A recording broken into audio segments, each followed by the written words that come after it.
La Fédération des sociétés d'ergonomie européenne a été créée en 2003.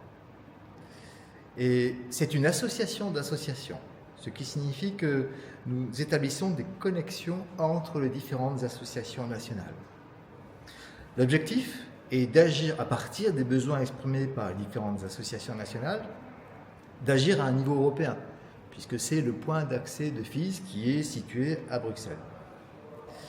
Nous avons plein d'actions en cours dont nous avons parlé aujourd'hui, dont la directive machine et ses modifications, dont l'industrie 5.0 et le futur du travail, et nous montrons que les spécialistes du domaine, les ergonomes et les spécialistes en facteurs humains ont beaucoup de choses à dire et à faire dans les projets relatifs au fonctionnement humain et dans les projets relatifs au travail du futur et à l'industrie 5.0.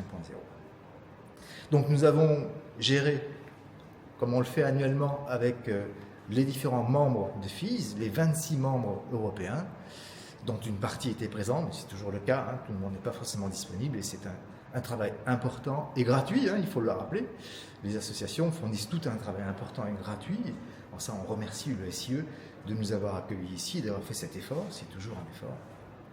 Donc nous avons géré les affaires courantes et nous avons établi un programme pour l'année qui vient. Nous avons fait le bilan financier, nous avons fait le bilan moral. La plupart des actions sont des succès et continuent. Pour aller sur votre deuxième question, qui est les challenges que nous allons rencontrer dans le futur, je relierai ces challenges avec les 4 piliers de notre profession, puisque nous reposons sur de la formation et de la recherche. Nous sommes issus des formations, des travaux universitaires, et merci à nos ancêtres universitaires, nous avons beaucoup progressé depuis, mais c'est bien eux qui ont ouvert le champ de l'application des connaissances sur le fonctionnement humain au projet.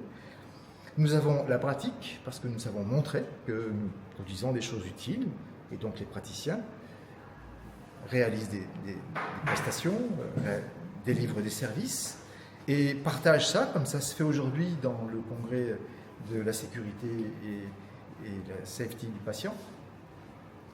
Nous partageons ça à de multiples reprises, dans de multiples congrès à travers toute l'Europe. Nous contribuons aussi aux évolutions réglementaires, aux standards, et FIS est très investi dans ces évolutions-là.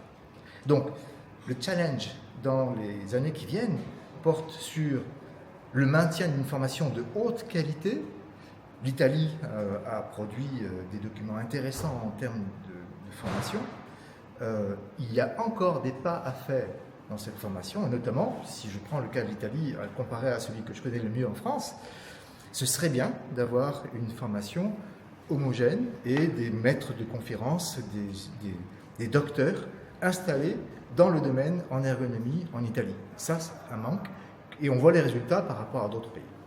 Donc, le challenge va porter sur le maintien d'une formation de haute qualité et sur l'insertion, le maintien de l'insertion de spécialistes dans un ensemble de projets qui sont vraiment stratégiques pour l'avenir de notre civilisation.